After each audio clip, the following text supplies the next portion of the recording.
better never ends. In health, in performance, no matter your starting point, you can always strive for better. My name's Charlie Goodchild, I'm your host, and this is the Better Never Ends podcast. We've made it our mission to share with you the expertise and wisdom of role models and leading experts in their field, teaching us about how we can be better, telling stories about their journey to better, and inspiring you to discover yours. Okay, we're back for another episode of the Better Health podcast. As some might already know from the previous episode, we've very slightly rebranded things. So it used to be Better Never Ends podcast. Now we are Better Health podcast.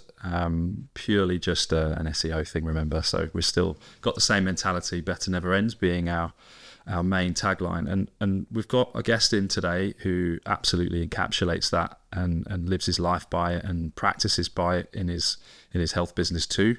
But before we get to that, I also want to remind our listeners that we've just set up a Reddit page as well. So you can go onto Reddit and find us on Better Health Podcast, where we're going to be opening up some questions and encouraging you all to tell us a bit about where you're from, where you're listening from. As we said in the last episode, we've recognised that we're having listeners from much further afield than we ever imagined. So if you are from somewhere other than the UK, please do let us know. Let us know where you're from. We'd love to hear a bit about why you got involved and any health questions you've got, and we'll answer them on the next podcast if you send them in.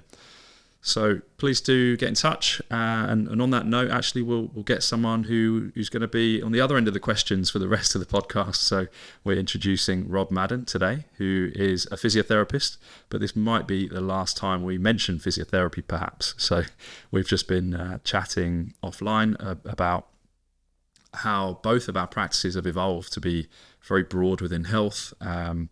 Certainly, I know Rob has delivered physio to really, really high-level athletes, and we'll cover that briefly. But actually, what we want to know from today's episode is how might the average person hack their health in a bit more of a pragmatic way. So ultimately, it's not so much an antidote, but just a different opinion to some of the ultra health podcasts that we're coming across, like Peter Attia, Andrew Huberman, who do cover some excellent stuff. But we just want to be a bit more pragmatic about that conversation for the everyday person, like me, like Rob. How do we do that in the real life, in the real world? So let's go straight into my holiday, Rob. Yeah. A couple of weeks ago, I am just back from Aruba, which, by the way, beautiful, absolutely beautiful, holiday of a lifetime type thing. 5 hours time difference. I land in Aruba thinking I'm going to get jet lag, and I feel on top of the world. Then, 2 weeks later, I come back to the UK, and I've same time difference, of course, 5 hours, and I feel like absolute garbage when I get out of bed the next morning. So help me, Rob, understand why jet lag works that way. What's going on there? Yeah, so we know, obviously, West v East movement affects different people to different amounts. In your case, you obviously struggle coming back East, and which is the more common finding we get. But I think another factor there that you've probably already thought about is actually when we go on holiday and we transition, our cortisol levels are reducing, our enkephalins and all the good stuff are increasing. You're with your family, you're dropping down a pace from your busy, successful business, you're just taking your foot off the pedal for a moment. And actually all of that hormonal positive rebalancing is perhaps having an impact as well. But nonetheless, the circadian rhythm is obviously the thing that's most impacted as you come back. So we can talk about things that can hack that and how we can shift quickly when we come back. Ultimately, though, as we know from years of research, we're looking at probably a day an hour. So It's going to take you at least 5 days, and you know that. It might even take a little bit longer if you've come back to quite a busy schedule. Well, yeah. So I got back on the Monday morning, and we had the day to chill. I did actually have a bit of a nap, which was pretty good. But we'd had a pretty tough flight. It was a night flight with 2 kids wriggling around. They might have got a bit more sleep than us, but I'd say we probably got 2 hours sleep throughout a 10-hour flight through the night. So you were landing with 2 hours of sleep. I got 2-hour nap, so still only on 4 hours. So there's not just the jet lag, there was sleep deprivation, genuine sleep deprivation on top of that, which is going to add on, I would imagine. So then we've got back into work the next day and normal diary. I didn't quite feel right until I woke up on the Monday morning. So that was 7 days for me. So 6-7 days, and then all of a sudden I'm like, oh yes, I'm not crushingly tired as I'm waking up. So that probably about right from what you're describing. A few other factors involved, so maybe added a day or two. Were you able to get to sleep before midnight, or were you struggling? The first few days, I think I was so exhausted that I did, actually. And then as it went on, it got harder because I wasn't as tired.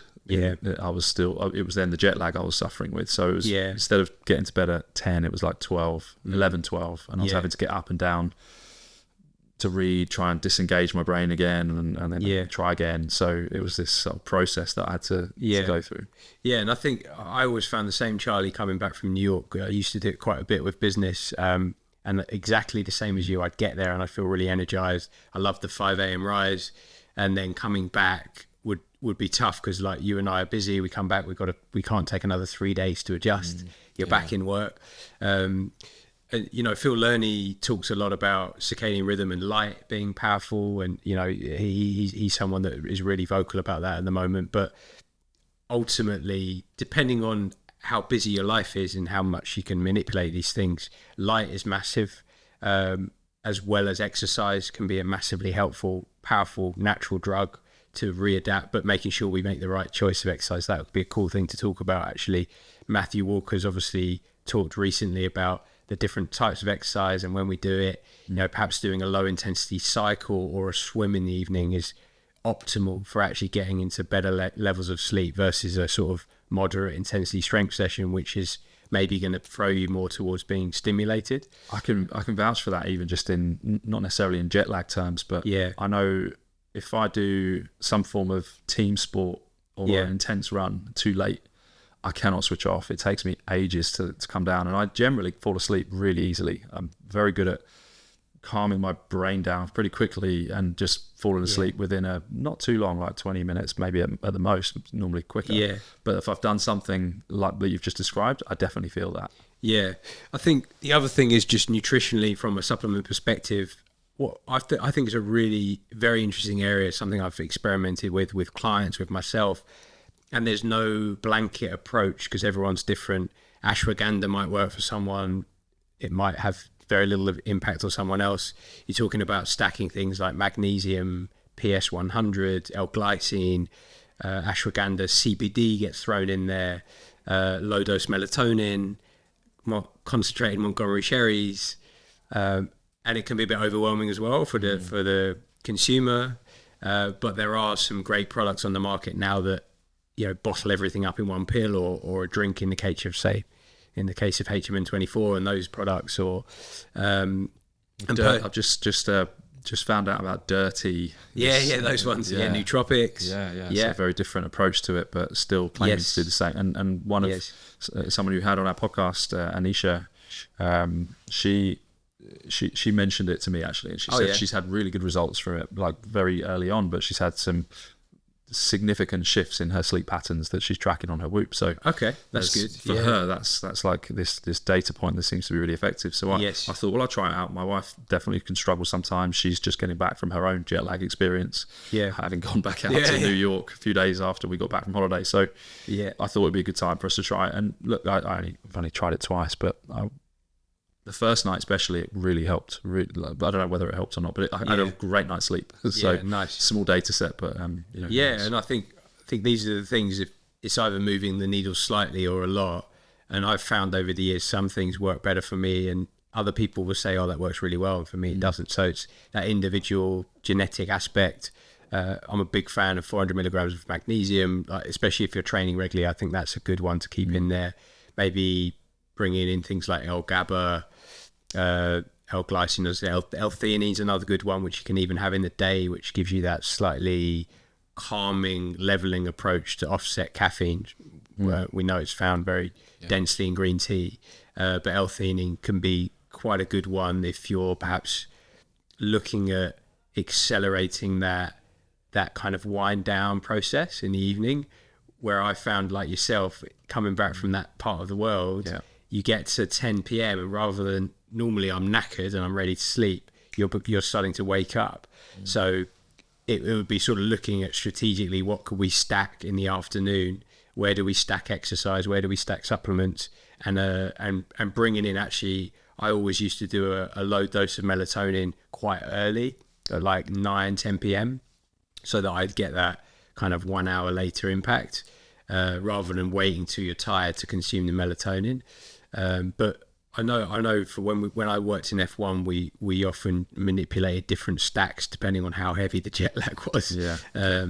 So it's a fun thing to do, and I think for the consumer, it's an area that just can be a bit of a headache trying to figure out what's best. So it's just about a matter of maybe just trying one thing at a time, like you've alluded to, and seeing, okay, what actually happens? How do you feel? How's your energy?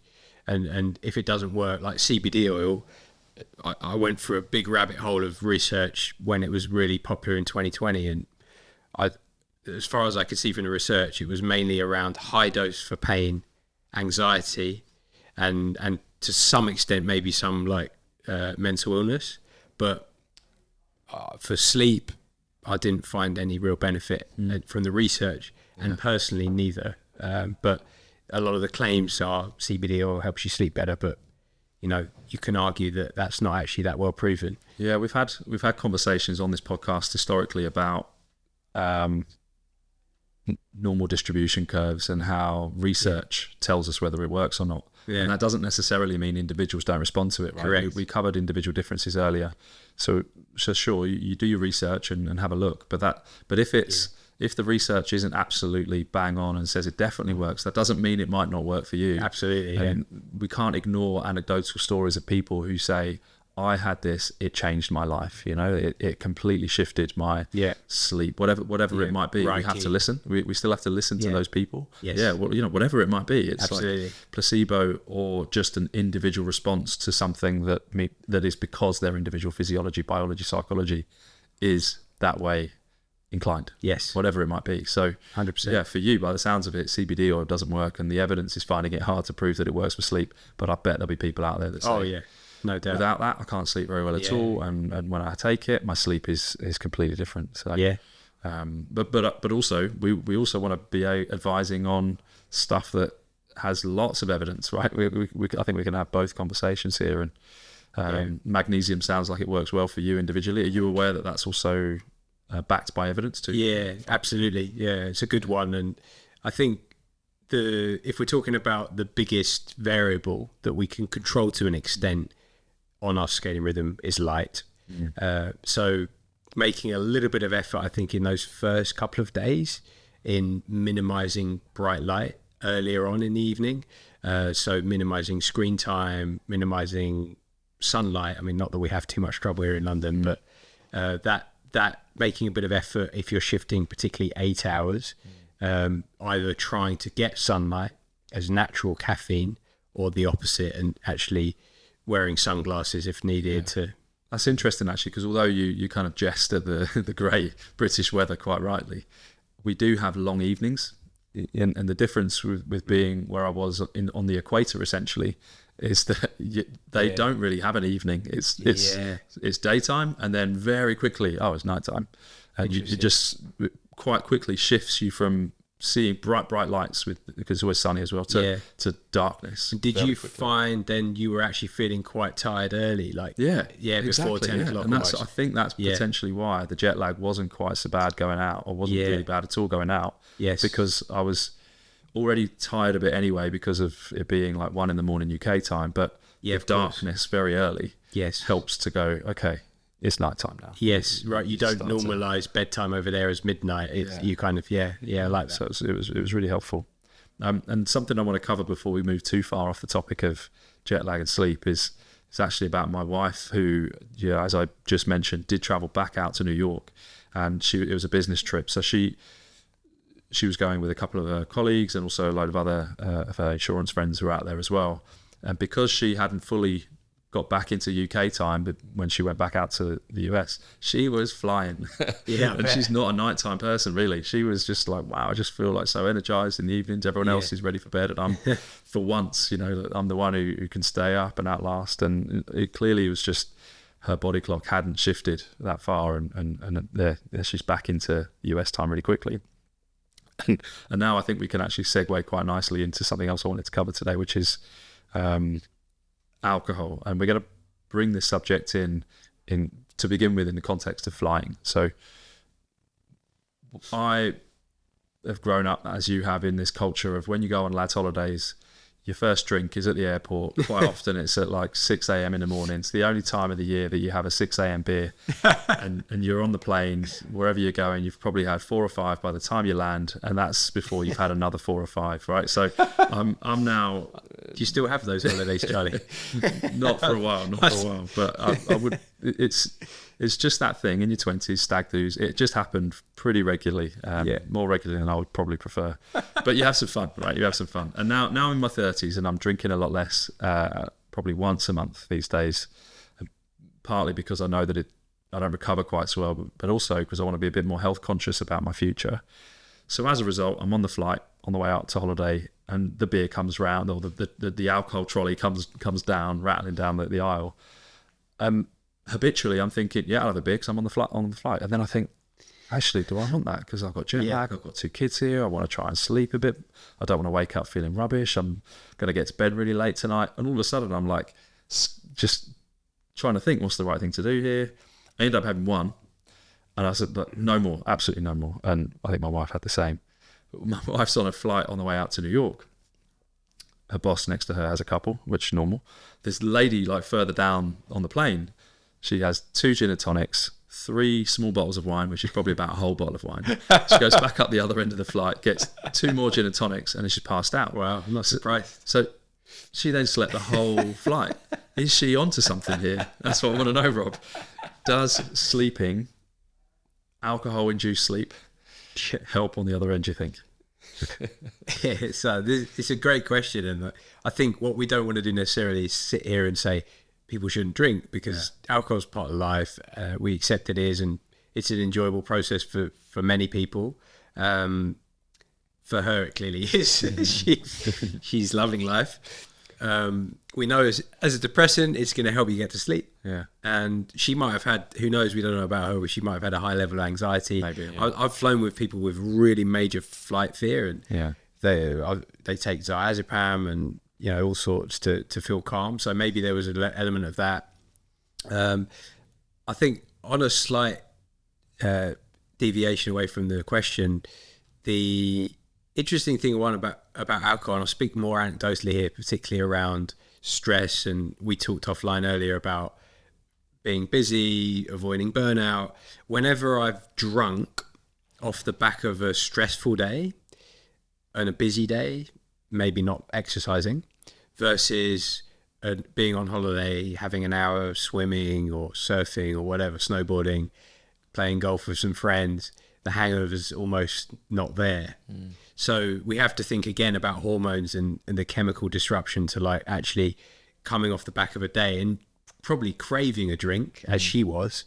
Your cortisol's at a very high level, you're very adrenalized, you've been running around off kind of big peaks of dopamine, and your body is asking, how do we turn this down?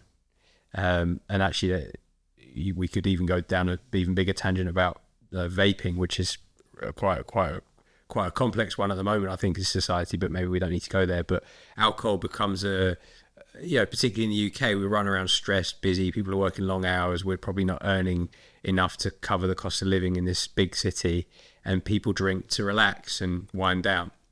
And I think there's an understandable process there where she's probably had the benefit of some acute stress reduction. However, we know that it's not equating to better sleep overall. We obviously know from the lab studies that alcohol's pretty much one of the worst things you can do.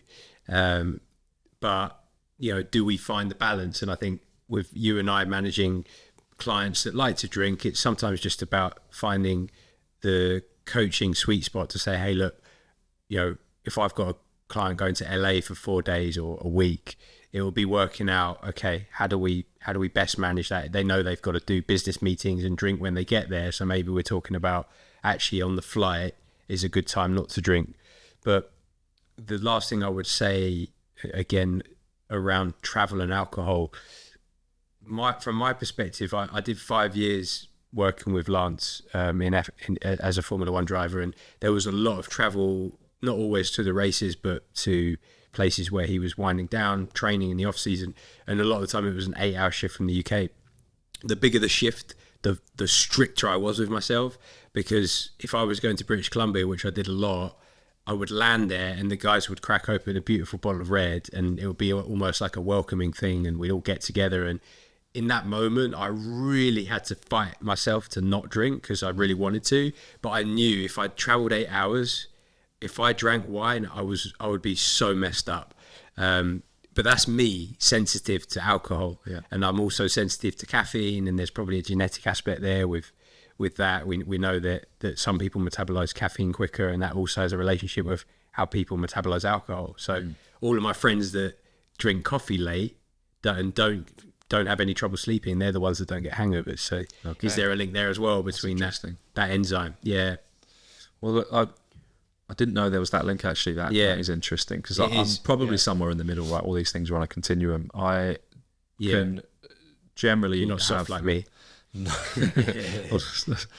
Well, all I would say is that if I have coffee when I'm not really, really tired at like 2, maybe 3 o'clock and onwards, then I will feel it in the evening. I'll struggle to sleep. Yeah. Provided it's before that, I don't tend to feel it. That's good. And like alcohol, probably like a middle ground tolerance to alcohol. That's good. That's good. Yeah. Occasional hangovers, but it's very rare that I'll get a really bad one. If you've mixed your drinks or something. Yeah. And if it actually, funnily enough, what you're talking about there, about the context, the kind of the other potential inflammatory factors involved in it, not just have you drunk or not. It's like, have you drunk when you're stressed? Have you drunk when you're sleep deprived? Have you drunk when you're dehydrated?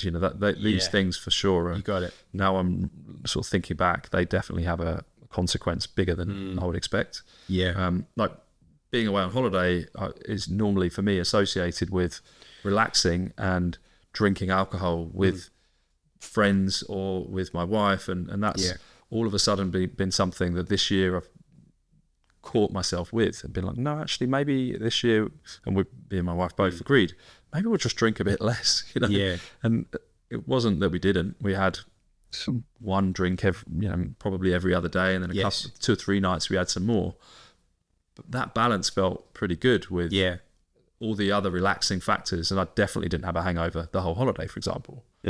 So what you're saying then makes sense. It's like, if you've got an overall healthy balance of everything else, we ate really well, we slept really well, we recovered, we spent time with the kids, we relaxed, you got sun, all these factors that are going to reduce stress, all these factors that help you to be in general in a really good, healthy state. Yes.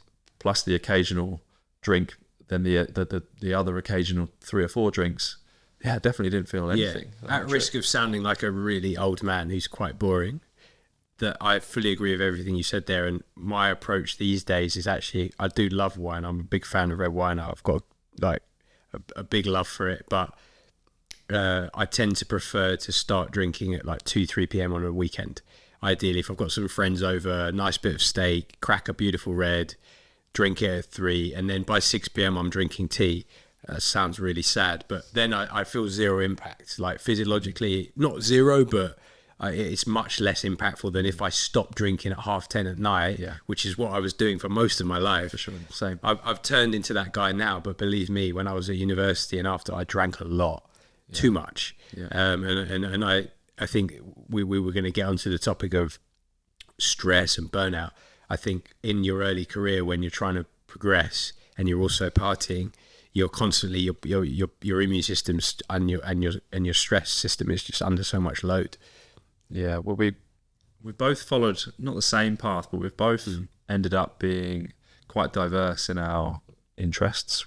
As physios, we've used physio almost as like a title, and then actually decided we'll go broader. And so we've both worked in sport a long time. As you've referenced a couple of times here, you've worked in Formula One, boxing. So just tell us a little bit about how that process happened, how your exposure into that world of sports physio perhaps has then led to your methods now. Yeah, I suppose the quick summary, Charlie, was a big passion and love for sport early on. I got into sport pretty much straight away, and I was really lucky. I was doing lots of different sports, predominantly winter sport, but I got some good exposure, and then carried that on while taking the job at CHHP with James Moore and a great team, and then accidentally stumbling across quite a bit of complex pain and taking more of a spinal emphasis in my career, and then actually starting to use coaching and performance principles learned from sport to managing complex pain, and having an individual that's had symptoms for 5 years isn't going to get better overnight, and just having a conversation with them like, what else do you want in life? Do you want to, they might say they want to lose weight, reduce stress, they're going through a divorce. How do they start to get on top of their life again? They might have some work worries, whatever it is, and start tapping into exercise, nutrition, recovery to actually help that client go from A to B and make progress, and in doing so see improvement with their symptoms while they're doing it. And then did enough of that, probably such a high volume of it. I was seeing at one point, I think I was seeing like 55 people a week, and also going to Sheffield to see Joshua, and I was just exhausted, not looking after myself at all. And so I know you're keen to brush over it, but you're talking about Anthony Joshua. So you were, how long were you physio for? So Joshua? It's been just over 10 years, as he went pro. So he went pro just after the London Olympics. So he's a good friend. I love him to bits. He's been a huge pleasure to work with. Ian Gatt was there even before me. So he runs the corner, and we sort of ping pong really. But yeah, that's been amazing, and he definitely opened some good doors for me and taught me a lot about myself, mental aspects of life. Like he's a very deep philosophical person, so it was a huge privilege to have that. And he's definitely taught me a lot about things, both as well as like obviously the physical side of things, because that's what I do with him. But yeah, I think going from that point of burnout to basically having a bit too much on, too much work, too many clients, trying to give 100% all the time, because I don't have any other way my brain works, and you're the same as me, and that just gets to you. And then I had a sort of few things lined up where Formula One, it's a long story, I won't tell it all, but ultimately I sort of through hints I got into F1 in 2017, and it was for me, right, I was so relieved actually momentarily to work and focus on one individual and get paid enough money to be stable to look after one guy, and learn as I was going about sleep optimization, jet lag strategies, hydration in Formula One, things I didn't know about really. So it was quite exciting. There was a lot of travel, but now I'm back the other side of it. 5 years on, we're good friends still, but he's doing his thing and I'm back in London, and I'm trying not to just press the repeat button on going back to doing a high volume, and actually keeping balance so that I can deliver the service that I want to deliver for my clients. If we're being pragmatic here, because like we're talking to an audience who very well understand burnout. No doubt have all had their own flirtations with it, right? I've definitely had it in the summer. My holiday was very important, and now I'm telling you earlier, my brain is buzzing again, right? I've got that real like snap about what my thinking's doing, and when I recognize the signs, it's my way home from work and I cannot face reading, right? I love reading on the way to and from work. When I'm in a good place, that's what I do. When I'm recognizing the early stages of burnout, I just can't read in the evenings anymore. I've run out of energy and focus, so I'm watching something on Netflix instead. So I've got this now. I've recognized it the last 3 or 4 years that's my cue for it.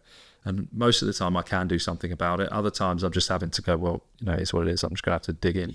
Because ultimately we don't always have the luxury of just shutting our life down Yeah. I mean, maybe we can, but this is where it gets tough. It's like, sure, we could just shut everything down, stop earning money, and go for it.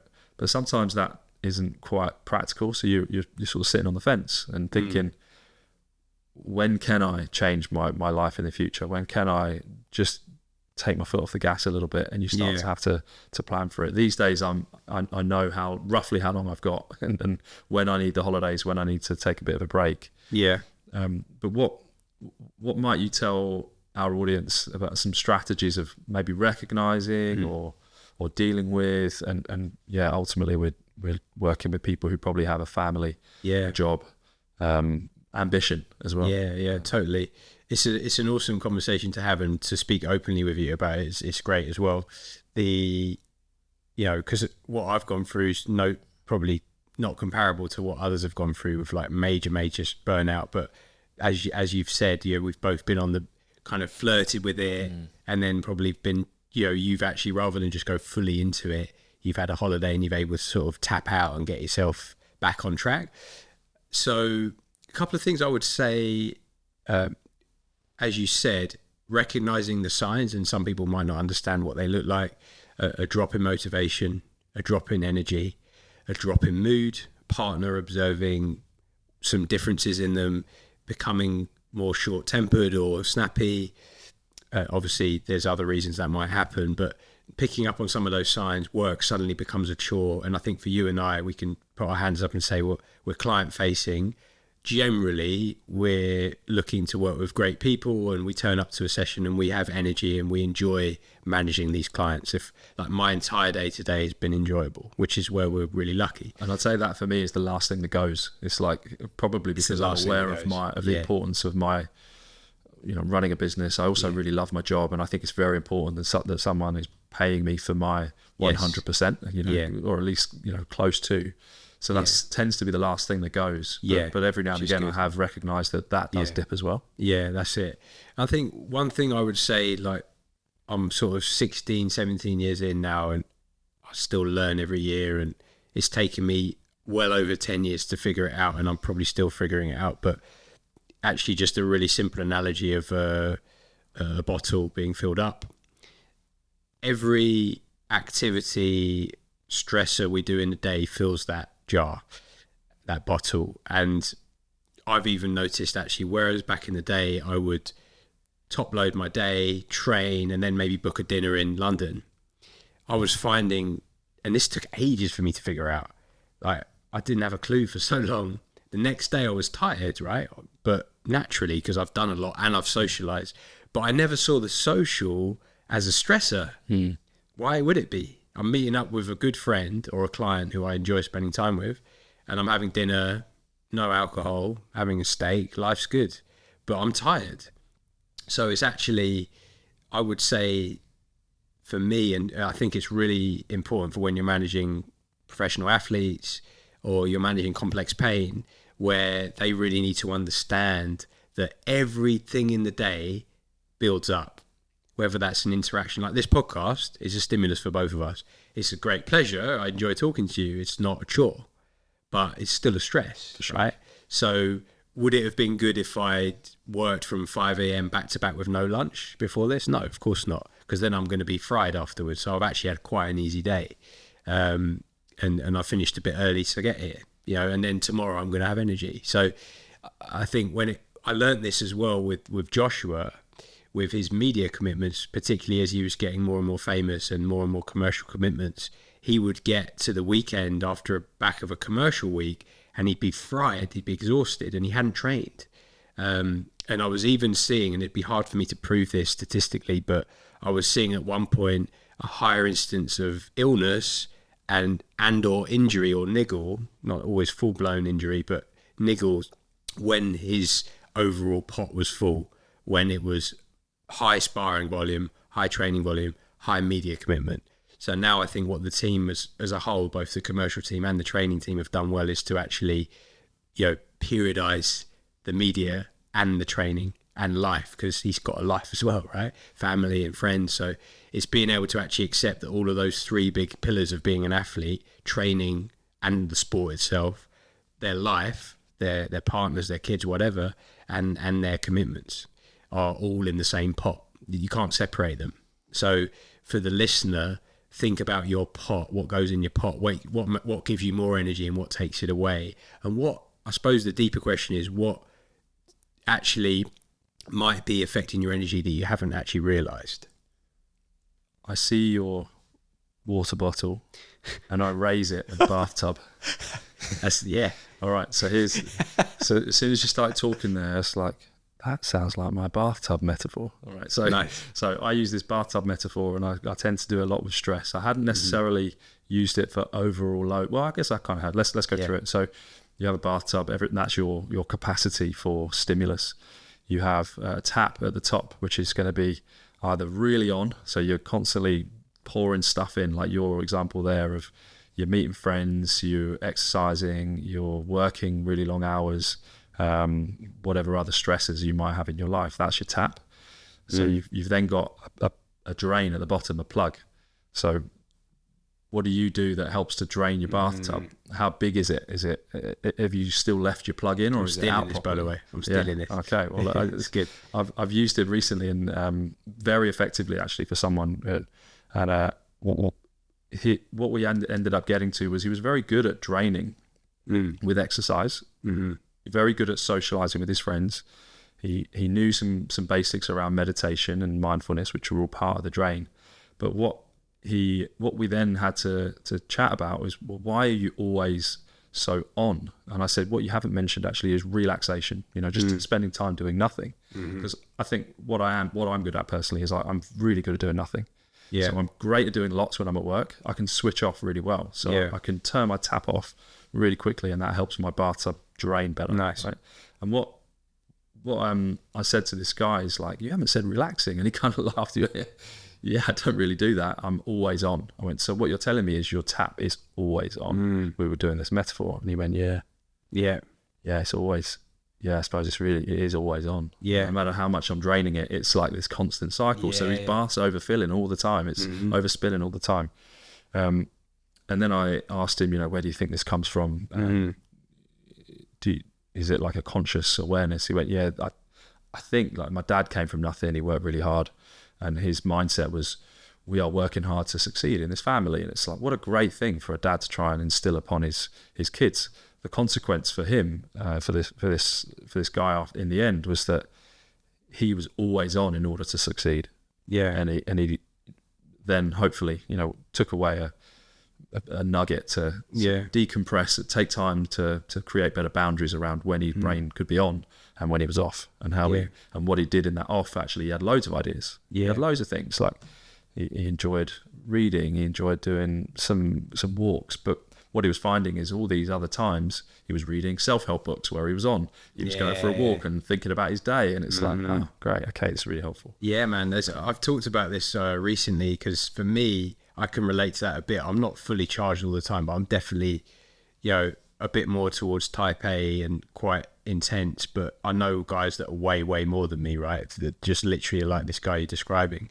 For me, a forced element of mindfulness, or whatever you want to call it, not even mindfulness, but a task where I'm detached from the world. As I've got older, my two main vices would be golf and poker. And poker is a beautiful thing for me because it's a lot of deep thinking, mathematics and body language and all sorts of layers. But I'm not looking at my phone, I'm not thinking about work. And golf, both of them obviously can swing high and low emotionally, whether you're winning or losing. But golf is, again, you have the benefit of being outside in nature, which poker definitely doesn't give you. So for me, it's like, am I good at sitting back and doing breath work at home? No, not really. But if I can play some golf in the week and train and take a walk where I'm listening to music and not thinking, then I'm tapping into that parasympathetic, or at least I'm tapping into reducing the dopamine from communication and life that just keeps coming at us. Yeah, and I think what's important here is that sometimes we get the message that you should be meditating, you should be doing breath work, you should be doing walks in nature. It's like, it doesn't always work out for a person. Correct. There are lots of ways of being present. Ultimately, that's what all these things are trying to do in one way or another is be present, don't worry about the future, and don't fret about the past. It's like be present in the moment, free your thoughts in one way or another. And you can do that in lots of different ways. So finding what way works best for you in a way that isn't too stimulating. And that's what we end up getting to with this guy. And it sounds like you have your own methods too. I know you play a bit of guitar as well, which I found in my research. So I think that if anyone has some form of enjoyable hobby that's skill-based, I think that's incredible. In fact, I use this a lot with people that I work with chronic pain problems, is some level of distraction that's enjoyable and brings them into the present and doesn't allow them to think of or scan for their pain or whatever it might be. But I think this also works just for the general person trying to find some level of presence. I still feel like we said earlier, we almost have this pressure on us to act a certain way, have our day a certain way, this much relaxation, this much exercise. And I found myself the other day, I was just running around. I was like on my phone much more than I needed to be whilst commuting and walking and trying to reply to voice notes just because it's been particularly busy. And then this morning I just said, you know what, I've had enough of that. And I put Miles Davis on, just great album, Kind of Blue, put it in my ears, noise cancellation on. And it was nice. You know what? I felt a lot more chilled out today because that's how my day started. And music for me music is everything. Like, music is so powerful, and I think music is different for every person. But DJ Spoonie has a room in his house where it's a beautiful room, like the way he's designed it, vinyl on all the walls, beautiful speakers, vinyl turntable, and he does these videos where he picks up a record and he talks about the record, he puts it on and he plays it A to B, and he sort of narrates. The whole video is short, but the whole experience of, I suppose, when you and I grew up, we had CDs, but you'd put an album on, you'd listen to it, and you might actually just sit there and listen, whereas now it fits with the societal change. TikTok, Instagram, YouTube, WhatsApp, direct messages, voice notes, whatever, like all this stuff coming at us. It's the same with music. We're like, oh yeah, you flick a song again.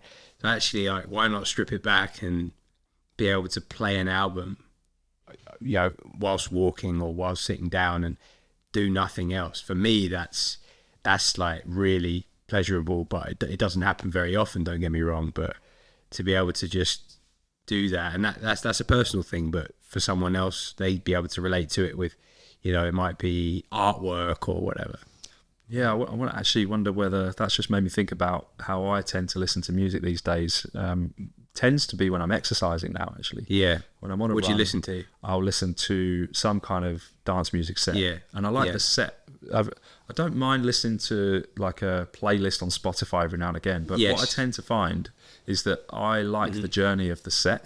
Nice. Like someone has curated something very deliberately. Yeah. And I like the flow of that. So, I don't know, downloading some... Like the other day, Fatboy Slim, 3 hours Glastonbury set or something like that. Mm-hmm. That journey is just really takes me somewhere. It allows me to relax into it. And I think what you're getting at there is like this randomness to how we digest music can actually be quite jarring. You know what? I love that you said that, because that's given me some ideas. Because I've got a TV in my gym, but I never use it. I always listen to Spotify on random, like a house mix. But I agree with what you're saying. Actually, putting a YouTube video of a boiler room set or like an Ibiza sunset mix, the way the tracks are planned is much more euphoric. And so thank you. I'm gonna follow that one. But I've got a couple of good mixes I'm gonna send you as well. Yeah, right. Yeah, always up for that stuff. Well, look, we've just ended up with exercise here, so. Exercise is something that spoiler alert, it's good for us. I don't think we really need to tell that story. But we're also in this world where it's like, you have to do this much, you should do that much, you have to do that. 10,000 steps, you've got to get your 2 sessions of gym in a week, your strength training, you've got to do this much cardio a week. You should also be doing some form of Pilates, yoga, and if you do exactly what everyone says you should do and what all the experts say you should do, you're a professional athlete without getting paid for it. Yeah. So how do you find the sweet spot of like doing the right amount of stuff to get the benefits, but not essentially draining all your energy by doing it. Because actually this is, in fact, I just remembered this part of the bathtub metaphor. Yeah. These drains, things like exercise, can very easily become directed straight back into your tap and become stressful. So the right dose of exercise, perfect as a drain. Too much exercise goes back down your tap, back into the bathtub, and it's just filling itself back up again. This is what I used with this guy. He was exercising as his main outlet for stress every day. So as a result, he probably isn't getting the full benefits, and it's actually becoming a stressor in itself. Yes, yeah, absolutely. And that type of character, which I know well, the intensity on the exercise session typically tends to be moderate high always. They'll rarely go into low, or do yoga or Pilates or something in a lower zone. So yeah, I love this topic, Charlie. I think for me, I've gone there recently with two guys a bit younger than me who came to me just to say, I know them both well. They want to get back in shape. They've been out of touch with exercise for a while. So for me, the first thing is, how does your week look, and what have we realistically got time for? And then just understanding the big picture of, okay, if they're loosely just a 50-year-old male who is starting again and just wants to be healthy and slightly improve body composition, then what is the ideal, as you say? And I think if they're working a full-time job, then I would set a goal around 4 to 5 sessions a week. And as you've said, 2 to 3 lifts plus 2 or 3 zone 2s, depending on which one's a bit more of a priority than the other. Obviously some high intensity work on one of the days as well. And I think we've complicated that, especially as physios, like or coaches online, we've complicated that process. It doesn't need to be that complicated. And I'm also, in terms of, there's individuals out there suggesting this kind of middle zone circuit training that's like using your body weight and doing kind of half-hearted body weight exercises as a form of HIIT exercise. I'm not a big fan of that. Stuff like, it's neither one nor the other, is it? It's exactly. You're using some strength lifts in order to get a cardiovascular workout, but the cardiovascular workout is probably more fatiguing than it is beneficial. Correct. Why are we telling someone needs to do star jumps? Just run fast. But I think, if someone needs to get high intensity work in, but they can't run, then I'll find another means, and maybe it will be circuit training. But I think generally, as you say, let's separate strength training and cardiovascular work. And there's nothing wrong with getting a cardiovascular shunt whilst lifting, doing some upper body, lower body supersets, but actually just having that differential. And I think you can do so much now with being able to track heart rate so easily with these wearables. So I think it can be. I had an older client, female, who she was really confused about nutrition and training. She came to me to just get my thoughts on what she should do as she starts again. So my business partner and I were both just like really simple with the approach, like lift weights, lift them properly a few times a week, and then get your heart rate up once a week, high. Like, don't mess around, don't fluff in that mid zone. And then on the other day, depending on how much time you've got, if you're lucky, you've got 2 hours, 2.5 hours, maybe a long ride. That's amazing, but it depends, right? Well, I definitely have a bit of a chip on my shoulder about people, not necessarily the people, well, definitely not people's fault, but the way these HIIT sessions are marketed as strength sessions. Yeah. Look, some of them are very open about what they are, cardiovascular work in one way or another, some kind of calorie burn or whatever, that's fine. But when they start calling themselves strength classes, and you look at what they do, and actually they're not strength classes, they're cardiovascular HIIT style training using strength movements. Exactly. And that then, because it just confuses the person who's going to the class. They think they're getting their strength workouts. I mean, it's not nothing on strength terms, but it's a very inefficient way of getting strong, is to go to a HIIT class that uses strength lifts. So then just having to coach them that you can carry on doing that class, but it's cardiovascular training primarily. Yes. You also need to be doing some other strength work separate to that if you want to get the best. Look, optimization is what we're trying to do here. Pragmatic optimization. Yeah. If they really want the best, that's what they should be working towards. So. Yeah. And I think one of the harder ones, as you've talked about the client that uses exercise as a means to managing stress. We've also got in that camp, sorry, not the same camp, but you can put them together as an example, the athlete or the individual that uses exercise to manage weight a little bit. And therefore, the higher intensity work, the higher caloric burn is where they go. So when you as a coach are trying to say, okay, we need to deadlift or back squat or leg press and take a 2-minute rest period and do nothing, they hate it because there's no intensity. But you and I know the intensity is there. It's there through the stimulus, but because they can't feel it through sweat perspiring and their heart rate being up, they don't love it. So I think that's another delicate area that requires education and coaching again, isn't it? This is why coaching is a fundamental principle of both of our work. Self-labeled physio coach these days, because I just think it fits more with what I do. And once you can get that message across and help them understand that increased muscle mass is so beneficial, not just for their current health, their future health, but also their metabolism and all these other factors that are related to the things they do care about now, then they go, oh, right, okay, sure, fine. On the whole, they get it. But it's difficult because that's not the world that they necessarily understand. Initially, it's sort of about burning calories, getting sweaty, and managing weight that way. We've covered here about exercise and the difficulty sometimes, and I think your experience with pro athletes is going to be helpful here. Fatigue is a natural byproduct of exercise. It's important, you have to have it, but you only benefit from the training that you recover from. Okay, so how do we get that sweet spot with firstly athletes, but secondly with someone who might also be having to get up at 5 in the morning or gets to bed late because they're working late, diets maybe half good because they've got a social life, whatever it might be. How do you find that sweet spot? Because even the exercise session you just defined of 2 to 3 lifts, couple of cardio sessions, that's still got to fit as well, and they've still got to try and make sure that they're not overtraining because then they don't benefit. So what's the nuance there? So this is a beautiful topic and not an easy one to answer, but I think we can definitely debate processes and the benefits of technology or not using technology. And the other challenge being you and I manage a large amount of general population who we're not talking to on a daily basis, and they don't necessarily have the background and knowledge to adapt their day to what their wearable is saying.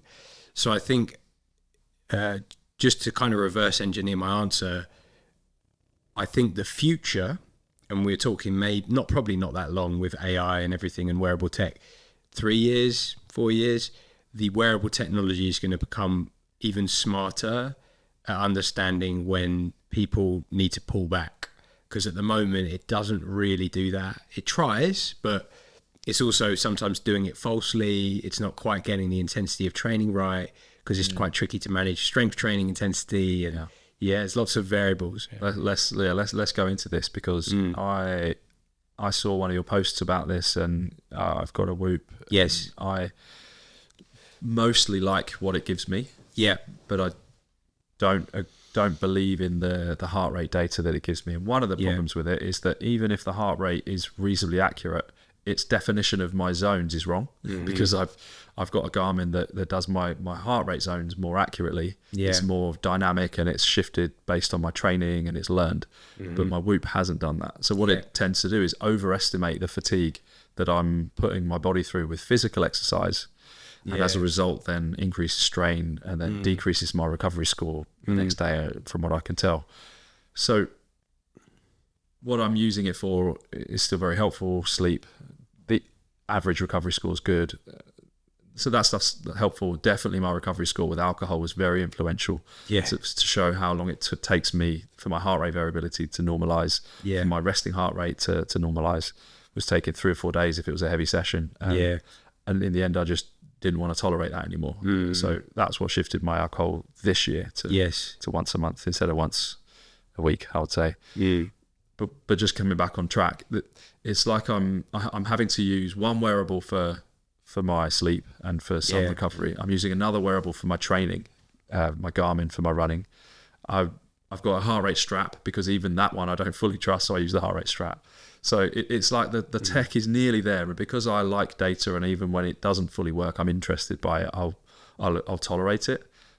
But how does someone who doesn't necessarily choose to test all these different devices like I have, how does someone navigate that? It seems to be good data, but it's not full. We can't fully believe it as experts here. Like we're saying we like it, but it's not quite there yet. So what does the general public do? It's a deep one, and I think I've thought about this probably a bit more than I should do. But I've also been using wearable tech for as long as I've been coaching, and I've tried all sorts of different things. I've run chest straps against watches, and I've to compare accuracy, Polar H Denvi, Polar Watch v Apple Watch, and the Apple Watch has evolved, and then the Garmin and the Whoops. And what was really interesting for me the other day was with Whoop, and Whoop is phenomenal for a lot of things, but the training data is quite questionable. As a coach, I've seen clients show me heart rate data that just doesn't add up. Like they're running fast and the heart rate's low, or the opposite. And I ran my Apple Watch heart rate versus the Whoop, and there was a 25-30 beat difference, which is wild. So Charlie, my honest answer, and someone is welcome to challenge this, please. I think in 2024 and maybe next year, my advice to people is use a chest strap when you train, especially if you're training seriously, because you can put that on when you're running, when you're strength training, or just use the Apple Watch as well, or Garmin if you've got that. And then don't worry so much about the kind of overall daily extraction, like feeling attached all the time, and then you measure the nighttime. And I probably personally now leaning towards Oura-ring at night, and then I just switch this on when I train, and I don't really pay attention to it any other time of day. Where the Whoop can become, I think there's two sides of it. Whoop is so you're all in on it, so you're getting your data throughout the day. You're seeing when you're stressed, and you're quite attached to that process. And I think there's a personality aspect to that, because certain individuals don't get on with that, others do. So I do think the Whoop is one of the greatest, if not the best, on the market for habit change, education, coaching strategies. But we're not a finished product yet, especially on the training. And relating back to your question around fatigue, the ideal, and it becomes very much scientific and time consuming, is a qualitative review on that individual coupled with the wearable data. But it's only really possible to do that when you're working intensely with one person. So how do you make it simple for the individual? And I'd like to get to some conclusion for the listener. I would say one thing I think is always good to bear in mind is working off of blocks or cycles.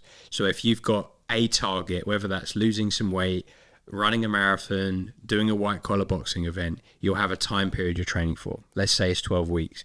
You are not going to train every day for those 12 weeks, obviously. So where are you planning your rest days? Where are you planning your red days and your green days? And then most importantly, where are you injecting a bit of a deload from training completely? So if we are using the example of a 12-week block, which is quite a good one for most people, then we're probably looking at least 8 days of deloading, maybe a 4-day at the start, and then you could have 4 or 5 day taper towards the event. And I think a lot of our clients struggle to do that. They struggle to deload. So especially with my guys that have been doing high rocks and pushing themselves to the max, I'm trying to get them to periodically just pull back. So to answer your question about fatigue, use wearable technology, learn what works for you, maximize your sleep, and figure out where you need time off, where perhaps you aren't already doing that. Yeah, I think that's essentially, it does work that way really well for me. And I think that maximizing sleep, it's helped me understand that a little more as well. I've always slept pretty well, and I've probably averaged 7 to 7.5 hours sleep most of my adult life.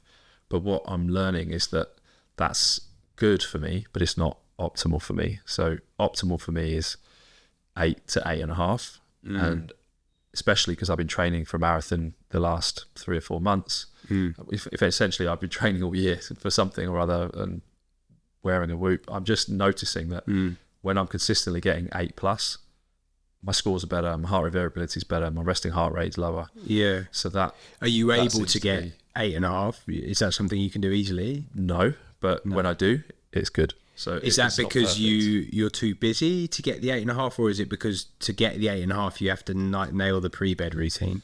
So if I can get to sleep for 10, 15, which I sometimes can, and then wake up for a fairly typical 6:45, 7, that's impressive. That gives me my optimal, and that's my optimal window. And I know consistency of that bedtime and wake time is also really important. Things that get in the way of that is that I also run an evening clinic once or twice a week. So I get home at more like 9:30. Yeah. So maybe 9 to 9:30. So that makes getting to bed at 10 a challenge. I don't want to then ignore my wife. I want to spend a bit of time with her, and her downloading her day is very normal, and me listening, and that's important. And then me having some form of, I'm hungry then as well. I tend to be hungry in the evenings. So I'll eat a little bit. We then might want to watch an episode of something in the evening because that's nice to sort of cuddle up and spend a bit of time touching and being in contact with each other. So that then ends up 11, right? It's very rarely later than that, but that'll then go from 10, 10:15 to 11. And if it's on a day where I have to be up at 6, which is occasional, I'm up at 6. So that means my sleep has probably gone from 8.5 to 6.5, because that 11 till 6 isn't 7 hours of solid sleep, as my Whoop is teaching me. Correct. I'm probably awake for an average of 45 minutes in the night. Yes. So however accurate that is, I'm not sure, but it just means that it's a big swing from my optimal to my non-optimal, just through running the realities of a bit of an evening clinic and wanting to spend some quality time with my wife, and then waking up for a morning clinic. Can I ask, because I love that it's interesting to hear you say that, because I think it is very challenging to get that much sleep. But do you notice a combined impact on cognitive and physical capacity? Yes. Or is it one more than the other? Yes. So now that this is where the data is relevant for me, because I will look at it pretty much every day because I'm interested in it and I want to learn. Yeah. When I get good sleep and and my recovery score is good, I generally feel that. I generally feel like yesterday. So I'm tapering for my marathon. Yesterday I did my final run. I was supposed to go for an easy 5K, and I accidentally ended up running 4K like really quick because it felt so fucking good. Nice. I was like gliding, and like you were actually in a low heart rate zone, but running fast. It was like, which is great. Yeah. Peaking, and my recovery score on my Whoop 94%. Nice. So yes, I would say physically it lined up. Cognitively, I was feeling really energized yesterday, and still do today actually, and like performance wise, it was there. So there are some things that it does really correlate with, and nice. But even like intrinsically, I can feel that benefit when I get it right. It definitely isn't always like that. It's been a pretty good week for me for getting some good sleep and getting some good habits back in line, and just coming back from my holiday. But yeah, I would say it does feel good when I get those things dialed in. Yeah, nice. But it isn't always practical, as I've just said. Of course, yeah. And it's accepting that fluctuation away from, perfection doesn't exist. How do we move the needle towards it? But it's like, okay, you know what your ideal setup is, but you have the sort of kind of calming personality to realize that if you don't get it, you're not going to flip a gasket. It's like, you're actually just like, okay, you know what, I'm going to take the 1 hour less and just accept that that's okay. There's lots of people that are the other way, right? They become militant about it, and then they become, I think, quite difficult people to be around. Is the other reality of this week, my wife being away for half the week and me solo parenting, is that I decided I would sleep a bit more because I still felt like I was trying to get that jet lag back and just get ready for my marathon this Sunday. And what that ended up doing was putting a lot of stress on getting the kids ready for school in the morning, because we slept in a little bit, a couple of days, and it's shit, get up, right, get ready. So what you gain in sleep, we were then sort of potentially then negating some stress. It's true, exactly. So you can't have it Seesaw. all. You really can't have it all. And I think the sleep was probably fine in the end, and we just about made school on time without the late mark, and made my train just about again. But that can't always happen, because when my wife will be back, she'll get up a little bit earlier. That will shift things a bit, and it just changes again. So I think flex and pragmatism is essentially the theme of what we've spoken about here. Yes. I'd like to finish on a couple of almost hot topics, and maybe like covering like quick fire round maybe, but Okay. in my mind, not quick. Yeah. Ice baths. Yeah. Probably the biggest viral thing of the last 2-3 years. I did a big deep dive recently on it because I kept getting the same questions from people. I think it's a fantastic tool overall. The research summary, I suppose, is there's evidence, decent evidence to say that it stunts, reduces inflammation. The cognitive benefits are a little bit less known at this point. However, we know that sometimes that inflammatory process after strength training is what we need. However, this is really important, this message. People get it wrong. They say, don't do ice baths after strength training because it will stunt your gains. It will not, right?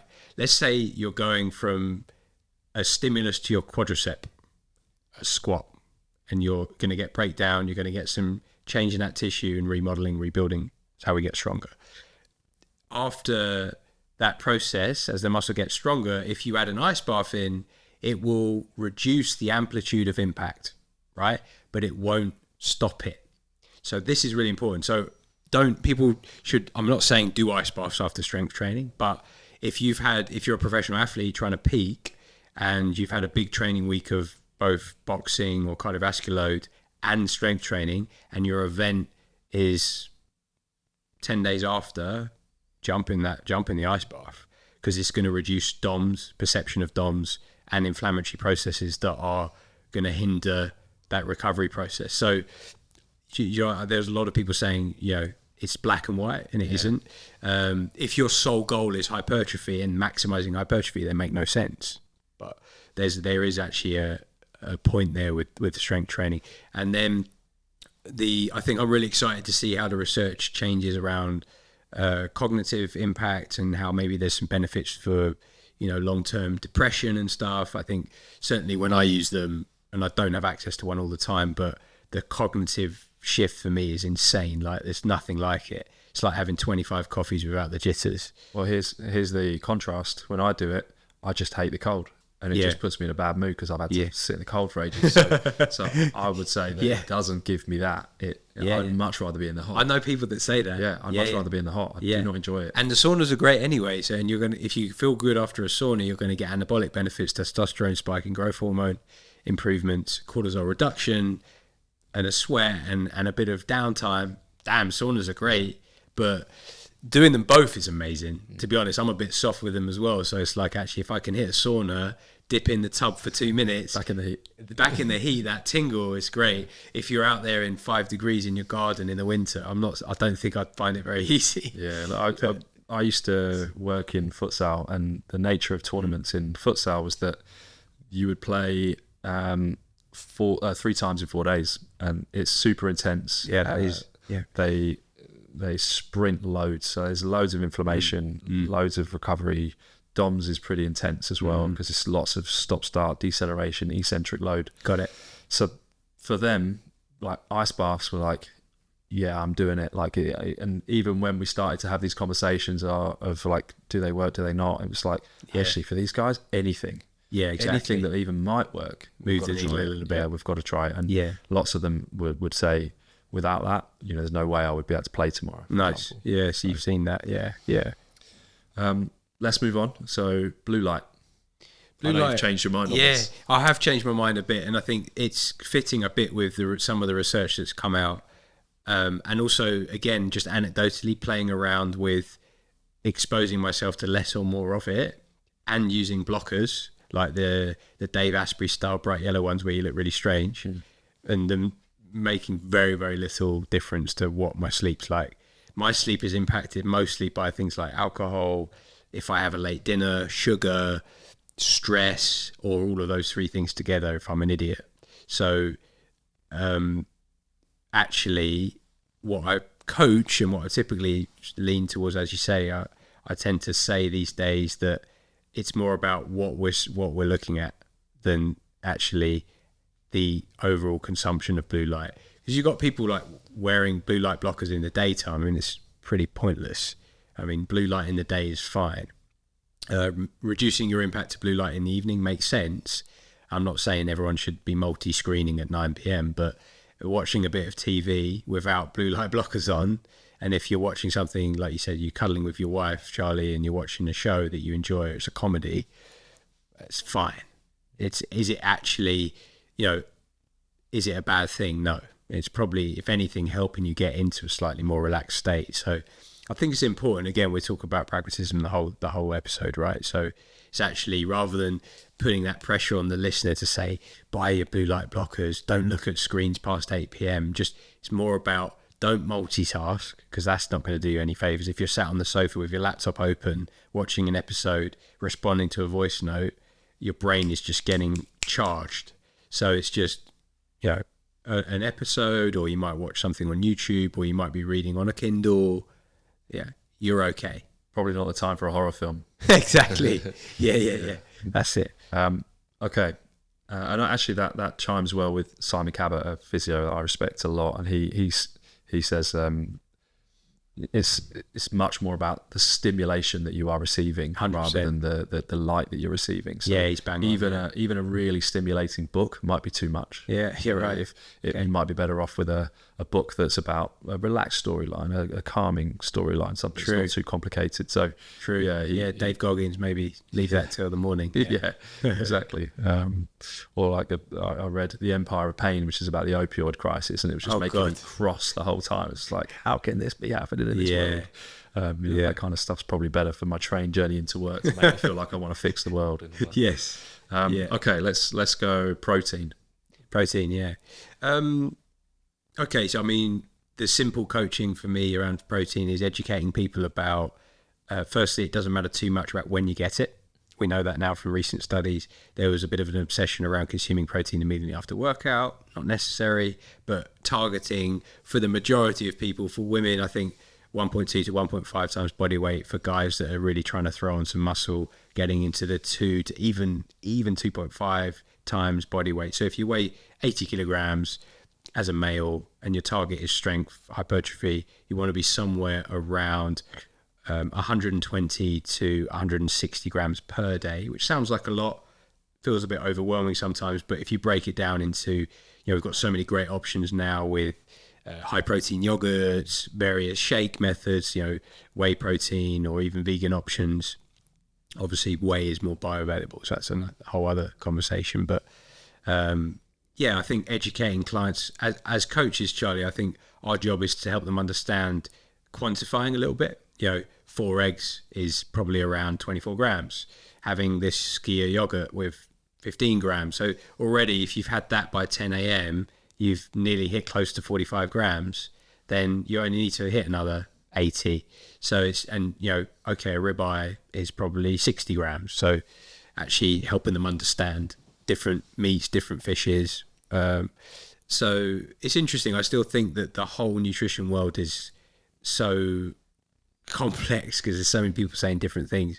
And if I speak to my really clever nutritionist friends that are way smarter than me with nutrition, because that's what they did for masters, they find it difficult as well because their clients are just being told all of this information. You've got Zoe and glucose and fasting and non-fasting and calorie deficit, non-calorie deficit. It's like there's so much information. So I think specifically around protein, the other last point I would say, Charlie, is certainly in the morning, if you are breaking fast straight away, have it with carbohydrates, because if you're having carbohydrates in isolation on waking, it's going to throw your sugar up and you're going to get much more of a crash after that. So blending protein with the majority of meals, ideally, unless it's a carbohydrate source in isolation where you're about to train, it makes sense to just have a source of carb for fuel.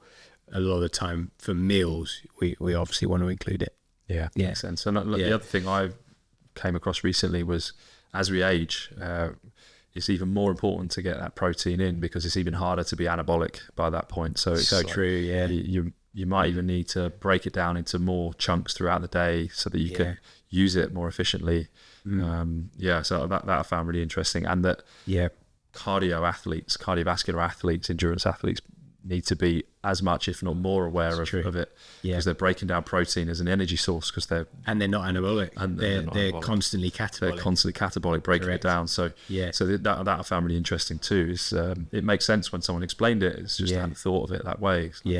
Okay, so it's not just for these bodybuilders and strength athletes, it's also for endurance too. But it's hard, and I would say if you took 10 endurance athletes of like elite level, are they getting 2.5 times body weight in protein in the day?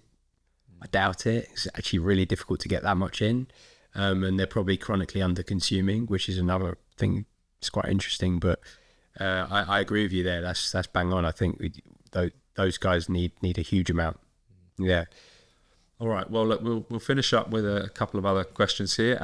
What have we missed? I mean, is there a hot topic or something that we haven't covered that you think might be a nice thing to finish up your answers with? I think you said at the start, Charlie, something we're both passionate about the industry and we love supporting our clients. We want to encourage that in this current day and age for individuals to focus on themselves and not be overwhelmed by the copious amounts of health care information on the internet. And actually, hopefully some of these topics raised today allows them to dig deeper into some of those areas like sleep and supplementation, but just working as a realist and accepting that you're running, probably you might have kids, you're running a busy job, limited schedule, natural stresses, then find what works for you and don't try to do everything that maybe you hear about on these podcasts about waking up, journaling, getting your sunlight for 10 minutes, getting your ice bath, having your chia soaked, whatever it is. It's not realistic. So you and I are sat there being honest, and I think as coaches we'll always encourage that simplicity but consistency to an achievable program for that individual. Yeah, I hope that's come across actually, because it's ultimately the reality is that we are on the healthy end of average, and because we know about it, we're passionate about it, we care about it. But what you've heard from this conversation is we are far from perfect, and there's lots of things that we could be doing better. Absolutely. But hopefully this conversation has normalised that, and people don't then go away thinking that they need to be the ultimate health athlete in order to live a wholesome, healthy life. So on that note, what does better never ends mean to you? The mind is the most powerful thing in our life, and for me, conquering your own mind through life and improving your temperament, your gratitude, your appreciation, your stress management, whatever it be, to be a better father, a better coach, a better husband, a better friend. That for me is that's what life's about, and that's what I feel probably the area that I move the needle so slowly on. And I think all of my clients as well, the mental aspects take the longest to shift. You can get quick physical changes, you can change your nutrition up quickly, but the mind is a really tough one to conquer. So that's why I admire the ones that seem to have really, really got the hang of it. The Joshuas and stuff, that they've got this way to look at life that they seem already so on top of their destiny. Mm-hmm. Very nice. I like that a lot.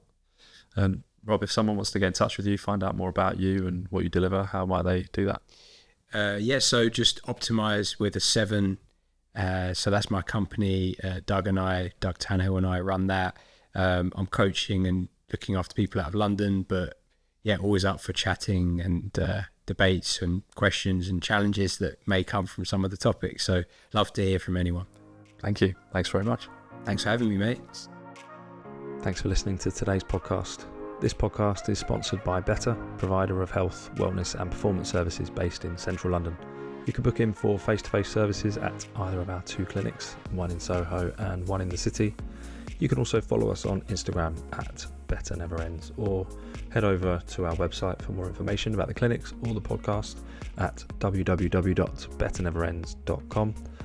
And of course, if you want to send us an email with any feedback, questions or suggestions for future episodes, then email us on podcast@betterneverends.com.